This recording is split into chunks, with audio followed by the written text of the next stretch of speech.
Tea ಚೆನ್ನಾಗಿಲ್ಲ ಅಂತ ಹೇಳಿದಕ್ಕೆ BMTC ಚಾಲಕನ ಮೇಲೆ ಮನಬಂದಂತೆ ಹಲ್ಲೆ ಮಾಡಿರೋ ಘಟನೆ ಬೆಂಗಳೂರಿನ ಮೆಜೆಸ್ಟಿಕ್ ಅಲ್ಲಿ ನಡೆದಿದೆ. ಶಾಪ್ ನಂಬರ್ 21ರಲ್ಲಿ ಟೀ ಕುಡಿಯೋದಕ್ಕೆ ಬಂದ ಬಿಎಂಟಿಸಿ ಬಸ್ ಚಾಲಕ ಬೇರೆ ಅಂಗಡಿಗೆ ಹೋಗೋಣ ಬಾ ಅಂದಿದ್ದಾರೆ. ಮುಗಪ್ಪ ಮಾತಿಗೆ ಕೋಪಗೊಂಡ ಅಂಗಡಿ ಕೆಲಸ ಮಾಡ್ತಾ ಇದ್ದ ಶಿವಮೊಗ್ಗ ಮೂಲದ ಗುರುರಾಜ್ ಏಕಾಏಕಿ ಹಲ್ಲೆ ಮಾಡಿದ್ದಾರೆ. ಮುಗಪ್ಪನನ್ನ ಆಸ್ಪತ್ರೆಗೆ ಕರ್ಕೊಂಡು ಹೋಗಿ ಸಹ ಸಿಬ್ಬಂದಿ ಚಿಕಿತ್ಸೆ ಕೊಡಿಸಿದ್ದಾರೆ. ಹಲ್ಲೆ ಸಂಬಂಧ ಉಪ್ಪಾರಪೇಟೆ ಪೊಲೀಸ್ ಠಾಣೆಯಲ್ಲಿ ಗುರುರಾಜ್ನನ್ನ ಬಂಧಿಸಲಾಗಿದೆ.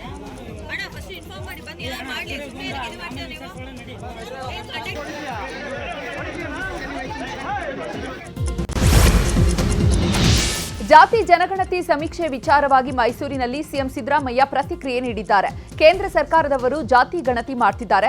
ಒಂದು ಜಾತಿಯಿಂದ ಇನ್ನೊಂದು ಜಾತಿಗೆ ಮತಾಂತರ ಆದ್ರೆ ಅದನ್ನ ಸೇರಿಸಿ ಹಾಕ್ತಾರೆ.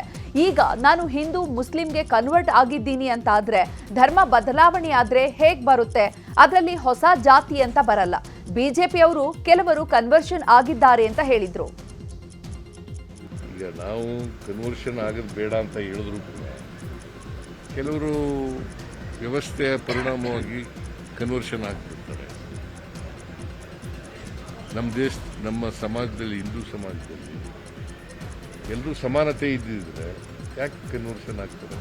ಮುಸಲ್ಮಾನ್ ಧರ್ಮದಲ್ಲರೂ ಇರಲಿ, ಕ್ರಿಶ್ಚಿಯನ್ ಧರ್ಮದಲ್ಲರೂ ಇರಲಿ, ಇಲ್ಲಿದ್ರೆ ಈಗ ನಾವು ಯಾರು ಕೂಡ ಅಥವಾ BJPಯವರು ಯಾರು ಕೂಡ ಕನ್ವರ್ಷನ್ ಆಗಿ ಅಂತ ಹೇಳಿಲ್ಲ ಅಲ್ವಾ? ಕನ್ವರ್ಷನ್ ಆಗಿದ್ದಾರೆ, ಇಟ್ ಈಸ್ ದೇರ್ ರೈಟ್ ಅಲ್ವಾ ಕನ್ವರ್ಷನ್ ಆಗೋದು. ಅವರು ಈಗ ನಾವು ಕನ್ವರ್ಷನ್ ಆಗೋದು ಬೇಡ ಅಂತ ಹೇಳಿದ್ರು ಕೂಡ ಕೆಲವರು ವ್ಯವಸ್ಥೆಯ ಪರಿಣಾಮವಾಗಿ ಕನ್ವರ್ಷನ್ ಆಗ ಮತಾಂತರ ಆದವರನ್ನ ಕ್ರಿಶ್ಚಿಯನ್ ಅಂತಲೇ ನಿರ್ಧರಿಸಲಾಗುತ್ತೆ ಎಂಬ ಸಿಎಂ ಸಿದ್ದರಾಮಯ್ಯ ಹೇಳಿಕೆಯನ್ನ ಸಚಿವ ಶಿವರಾಜ ತಂಗಡಗಿ ಸ್ವಾಗತ ಮಾಡುತ್ತೇವೆ ಅಂತ ಹೇಳಿದ್ರು. ಈಗಾಗಲೇ ಮುಖ್ಯಮಂತ್ರಿಗಳು ಹೇಳಿದ್ಮೇಲೆ ಅದನ್ನ ಮುಖ್ಯಮಂತ್ರಿಗಳ ಹೇಳಿಕೆಯನ್ನ ನಾನು ಸ್ವಾಗತ ಮಾಡಲೇಬೇಕಲ್ಲ. ಹಿಂದಿನ ಕೆಲವೊಂದಿಷ್ಟು ಸಮಸ್ಯೆಗಳನ್ನೊಳಗ ಸ್ವಲ್ಪ ತಿದ್ದುಪಡಿ ಮಾಡಿದ ಕೆಲಸವನ್ನು ಮಾಡಿದ್ದೀವಿ. ಇದು ಎಲ್ಲರಿಗೂ ಅನುಕೂಲ ಆಗಬೇಕು, ಯಾವುದೇ ಅನಾನುಕೂಲ ಆಗ್ಬಾರ್ದು. ಕೆಲವೊಂದಿಷ್ಟು ಜನ ಹಿಂದೆ ನಾವು ಭಾಗವಹಿಸಲ್ಲ ಅಂತ ಕೇಳಿದರು.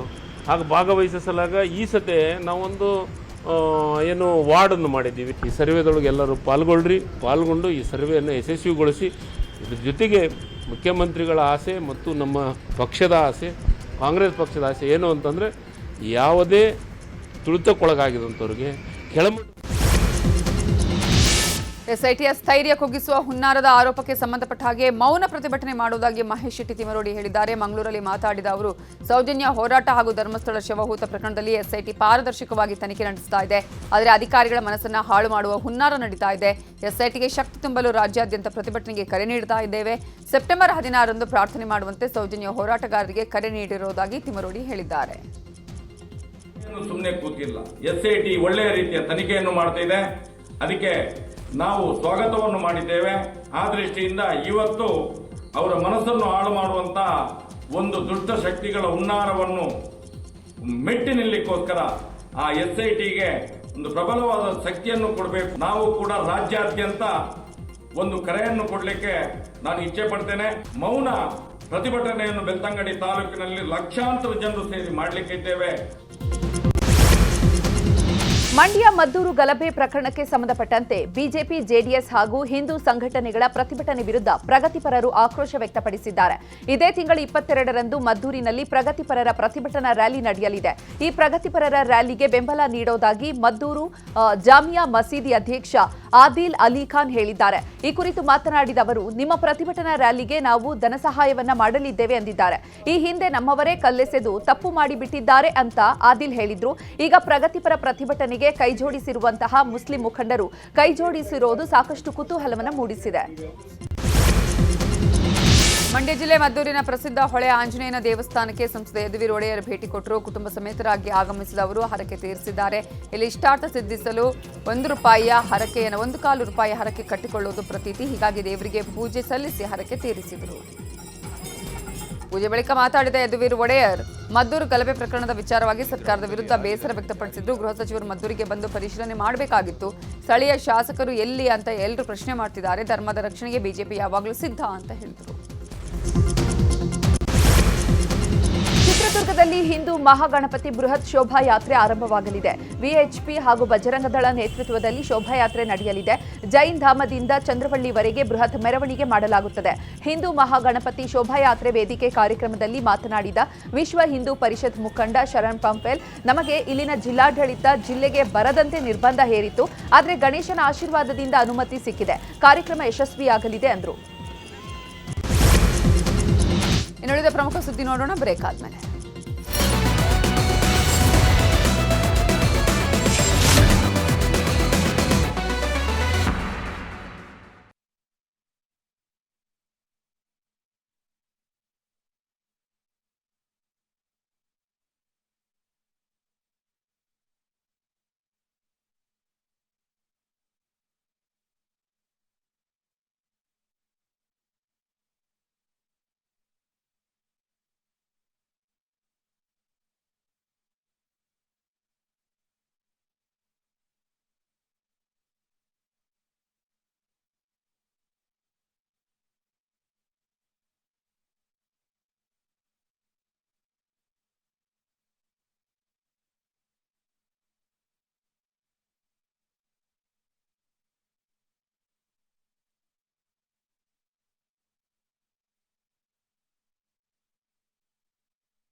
Welcome back. ಉಳಿದ ಸುದ್ದಿಗಳನ್ನು ನೋಡ್ತಾ ಹೋಗೋಣ. ಕೊಲೆ ಕೇಸಲ್ಲಿ ಜೈಲು ಪಾಲಾಗಿರುವ ನಟ ದರ್ಶನ್ ಮನೆಯಲ್ಲಿ ಕಳ್ಳತನವಾಗಿದೆ. ಬೆಂಗಳೂರಿನ ಹೊಸಕೆರೆ ಹಳ್ಳಿಯ ಪತ್ನಿ ವಿಜಯಲಕ್ಷ್ಮಿ ಫ್ಲಾಟ್ನಲ್ಲಿ 3 ಲಕ್ಷ ರೂಪಾಯಿ ಹಣ ಕಳ್ಳತನವಾಗಿದೆ ಅಂತ ಮ್ಯಾನೇಜರ್ ಮೂಲಕ ಸಿಕೆ ಅಚ್ಚುಕಟ್ಟು ಠಾಣೆಗೆ ದೂರು ನೀಡಿದ್ದಾರೆ. ರಾಜಧಾನಿ ಬೆಂಗಳೂರಲ್ಲಿ ಡ್ರಗ್ ಪೆಡ್ಲರ್ಸ್ ಜೊತೆಗೆ ಪೊಲೀಸರ ನಂಟು ಸಂಬಂಧ 11 ಪೊಲೀಸ್ ಸಿಬ್ಬಂದಿಯನ್ನು ಸಸ್ಪೆಂಡ್ ಮಾಡಲಾಗಿದೆ. ಚಾಮರಾಜಪೇಟೆ ಇನ್ಸ್ಪೆಕ್ಟರ್ ಸೇರಿದಂತೆ 7 ಜನ, ಜೆಜೆನಗರ ಠಾಣೆಯ ಎಸ್ಐ ಕುಮಾರ್ ಸೇರಿ 4 ಸಿಬ್ಬಂದಿಯನ್ನ ಸಸ್ಪೆಂಡ್ ಮಾಡಲಾಗಿದೆ. ಇತ್ತೀಚೆಗೆ ಬೆಂಗಳೂರು ಗ್ರಾಮಾಂತರ ಜಿಲ್ಲೆ ದೇವನಹಳ್ಳಿ ಪಟ್ಟಣದ ಕೋಟೆ ಸರ್ಕಾರಿ ಶಾಲೆಯಲ್ಲಿ ಸಜ್ಜಾ ಮುರಿದು ಬಿದ್ದು ಮಕ್ಕಳು ಗಂಭೀರವಾಗಿ ಗಾಯಗೊಂಡಿದ್ರು. ಈ ಘಟನೆ ನಡೆದ ಬಳಿಕವೂ ರಾಜ್ಯ ಸರ್ಕಾರ ಎಚ್ಚೆತ್ತುಕೊಂಡಂತೆ ಕಾಣ್ತಾ ಇಲ್ಲ. ಹೀಗಾಗಿ ಸರ್ಕಾರದ ಕಣ್ಣು ತೆರೆಸೋ ದೃಷ್ಟಿಯಿಂದ ನ್ಯೂಸ್ 18 ಕನ್ನಡ ರಾಜ್ಯ ಸರ್ಕಾರಿ ಶಾಲೆಗಳ ಸ್ಥಿತಿಗತಿ ಕುರಿತು ಮೆಗಾ ಗ್ರೌಂಡ್ ರಿಪೋರ್ಟ್ ಮಾಡ್ತಾ ಇದೆ. ಕೋಲಾರ ತಾಲೂಕಿನ ಕೂತಾಂಡಹಳ್ಳಿಯ ಶಾಲೆ ಸ್ಥಿತಿ ಅಯೋಮಯವಾಗಿದೆ. ಇತ್ತ ಯಾದಗಿರಿ ತಾಲೂಕಿನ ಎಸ್ ಹೊಸಳ್ಳಿ ಗ್ರಾಮದ ಶಾಲಾ ಕೊಠಡಿಗಳು ಶಿಥಿಲಾವಸ್ಥೆ ತಲುಪಿದೆ. ಚಾಮರಾಜನಗರ ಸೇರಿದಂತೆ ಹಲವು ಜಿಲ್ಲೆಗಳ ಶಾಲಾ ಸ್ಥಿತಿ ಹೀಗೆ ಇದೆ. ಚಿಕ್ಕಬಳ್ಳಾಪುರದ ಗುಡಿಬಂಡೆ ಸರ್ಕಾರಿ ಆಸ್ಪತ್ರೆಯಲ್ಲಿ ಲಂಚಾವತಾರ ತಾಂಡವವಾಡುತ್ತಿದೆ. ಹಣ ಕೊಟ್ಟರೆ ಮಾತ್ರ ಚಿಕಿತ್ಸೆ ನೀಡಲಾಗ್ತಿದೆ ಅನ್ನೋ ಆರೋಪ ಕೇಳಿಬಂದಿದ್ದು. ಡಿ ಗ್ರೂಪ್ ನೌಕರನ ಭ್ರಷ್ಟಾಚಾರ ವಿಡಿಯೋ ನ್ಯೂಸ್ 18ಗೆ ಲಭ್ಯವಾಗಿದೆ. ಗಾಯಾಳುಗಳಿಗೆ ಡ್ರೆಸ್ಸಿಂಗ್ ಮಾಡಬೇಕಾದ್ರೆ ಹಣ ಕೊಡಬೇಕಂತೆ. ವಸೂಲಿ ಬಗ್ಗೆ ಪ್ರಶ್ನೆ ಮಾಡಿದ್ರೆ ಶಾಸಕ ಗೊತ್ತು, ಡಿಎಚ್ಒ ಗೊತ್ತು ಅಂತ ಹೇಳಿ ಬೆದರಿಕೆ ಹಾಕ್ತಿದಾರಂತೆ. ಚಾಮರಾಜನಗರ ಪೊಲೀಸರು 5 ಕಳ್ಳತನ ಪ್ರಕರಣಗಳನ್ನು ಭೇದಿಸಿ 9 ಮಂದಿಯನ್ನ ಬಂಧಿಸಿದ್ದಾರೆ. ಬಂಧಿತರಿಂದ 70 ಗ್ರಾಂ ಚಿನ್ನ, 10 ಬೈಕ್ ಮತ್ತು 2 ಕಾರ್ಗಳನ್ನು ವಶಕ್ಕೆ ಪಡೆಯಲಾಗಿದೆ ಅಂತ ಜಿಲ್ಲಾ ಪೊಲೀಸ್ ವರಿಷ್ಠಾಧಿಕಾರಿ ಡಾಕ್ಟರ್ ಬಿಟಿ ಕವಿತಾ ಮಾಹಿತಿ ನೀಡಿದ್ದಾರೆ. ಬಾಗಲಕೋಟೆಯ ಹೆಗ್ಗೂರು ಆಂಜನೇಯ ದೇವಸ್ಥಾನದ ಸುತ್ತ ಬಂಡಾರದ ಮಳೆಯಾಗ್ತಾ ಇದೆಯಂತೆ. ಮಳೆ ಹನಿಯ ಹಳದಿ ಕಲೆಗಳ ಕಂಡು ಜನ ಅಚ್ಚರಿಗೊಂಡಿದ್ದಾರೆ. ದೇವಸ್ಥಾನದ ಸುತ್ತ 15 ಅಡಿ ವ್ಯಾಪ್ತಿ ಈ ತರಹ ಹಳದಿ ಕಲೆಗಳು ಕಾಣಿಸಿಕೊಂಡಿದ್ದು, ಹಳದಿ ಕಲೆಗಳನ್ನು ನೋಡಿ ಬಂಡಾರದ ಮಳೆ ಅಂತ ಹೇಳಿ ಭಕ್ತರು ಹಣೆಗೆ ಹಚ್ಚಿಕೊಳ್ತಿದ್ದಾರೆ. ಚಾಮರಾಜನಗರ ಜಿಲ್ಲೆಯಲ್ಲಿ ಕಾಡಿನಿಂದ ನಾಡಿಗೆ ಗಜರಾಜ ಎಂಟ್ರಿಯಾಗಿದೆ. ಗುಂಡ್ಲುಪೇಟೆ ತಾಲೂಕಿನ ಶಾನಡ್ರಳ್ಳಿ ಗ್ರಾಮದಲ್ಲಿ ಒಂಟಿ ಸಲಗ ಕಂಡು ಗ್ರಾಮಸ್ಥರು ಭಯಭೀತರಾಗಿದ್ದಾರೆ. ಸ್ಥಳಕ್ಕೆ ಅರಣ್ಯ ಸಿಬ್ಬಂದಿ ಭೇಟಿ ನೀಡಿದ್ದು ಆನೆಯನ್ನ ಕಾಡಿನತ್ತ ಓಡಿಸಲು ಹರಸಾಹಸ ಪಡ್ತಿದ್ದಾರೆ. ರಾಜ್ಬಿ ಶೆಟ್ಟಿ ಅವರ ಸೂಫ್ರಮ್ ಸೋ ಚಿತ್ರ ಭಾರಿ ಯಶಸ್ಸು ಕಂಡಿದ್ದು, ಅವರು Bollywood super star Akshay Kumar ಅವರನ್ನ ಭೇಟಿಯಾಗಿದ್ದಾರೆ. ಸಿನಿಮಾ ಸಹಯೋಗದ ಬಗ್ಗೆ ಚರ್ಚೆ ನಡೆದಿದೆ ಎನ್ನಲಾಗಿದೆ. ಈ ಭೇಟಿಯ ಫೋಟೋಗಳು ಸಾಮಾಜಿಕ ಜಾಲತಾಣಗಳಲ್ಲಿ ವೈರಲ್ ಆಗಿವೆ.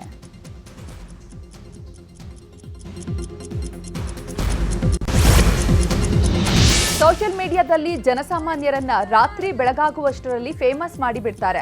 ಹೂವಿನ ಬಾಣದಂತೆ ಎಂಬ ಹಾಡೊಂದನ್ನ ತನ್ನದೇ ಧಾಟಿಯಲ್ಲಿ ಹಾಡಿ ಸೋಷಿಯಲ್ ಮೀಡಿಯಾದಲ್ಲಿ ನಿತ್ಯಶ್ರೀ ಸಖತ್ ವೈರಲ್ ಆಗಿದ್ದಾಳೆ. ಈ ವಿಡಿಯೋಗೆ ನೆಟ್ಟಿಗರಿಂದ ಮೆಚ್ಚುಗೆ ವ್ಯಕ್ತವಾಗಿದೆ. ಈ ಕುರಿತು ನ್ಯೂಸ್ 18 ಜೊತೆ ಮಾತನಾಡಿದ ನಿತ್ಯಶ್ರೀ ಸಂತಸ ಹಂಚಿಕೊಂಡಿದ್ದಾರೆ.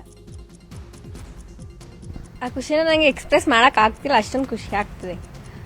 ಲೈಕ್ ನಾನು ಎಕ್ಸ್ಪೆಕ್ಟ್ ಮಾಡಿರಲಿಲ್ಲ ಅಷ್ಟೊಂದು ವೀವ್ಸು, ದೆನ್ ಟ್ರೋಲರ್ಸ್ ಎಲ್ಲ ಟ್ರೋಲ್ ಮಾಡಿದ್ದಾರೆ. ಸ್ಟಾರ್ಟ್ ಅಂತ ಏನಿಲ್ಲ, ಸುಮ್ಮನೆ ಫನ್ಗೋಸ್ಕರ ಆಡ್ತಿದ್ದೆ. ಲೈಕ್ ಆ ಸಾಂಗ್ ಮಾತ್ರ ಆ ಥರ ಆಡೋದು. ನಮ್ಮ ಫ್ರೆಂಡ್ಸ್ ಎಲ್ಲ ಡ್ಯಾನ್ಸ್ ಮಾಡಿ ಸುಸ್ತಾಗಿ ಕೂತಿರುವಾಗ ನಾನು ಅವ್ರನ್ನ ಸ್ವಲ್ಪ ನಗ್ಸೋಣ ಅಂತ ಆ ಸಾಂಗ್ ಆಡಿದ್ದೆ ಅಷ್ಟೇ. ಅದನ್ನ ಸರ್ ಕೇಳಿಸ್ಕೊಂಡು ವಿಡಿಯೋ ಮಾಡ್ತೀನಿ ಬನ್ನಿ ಅಂತ ಅಂದರು. ಮಾಡ್ಕೊಳ್ಳಿ ವಿಡಿಯೋ ಅಲ್ವಾ ಅಂತ ಸುಮ್ಮನೆ ಅದೇ. ಅದು ಇಷ್ಟು ತನಕ ಕರ್ಕೊಂಬರುತ್ತೆ ಅಂತ ನಂಗೆ ಗೊತ್ತಿರಲಿಲ್ಲ. ಆ ಖುಷಿನ ನನಗೆ ಎಕ್ಸ್ಪ್ರೆಸ್ ಮಾಡಕ್ ಆಗ್ತಿಲ್ಲ, ಅಷ್ಟೊಂದು ಖುಷಿ ಆಗ್ತದೆ.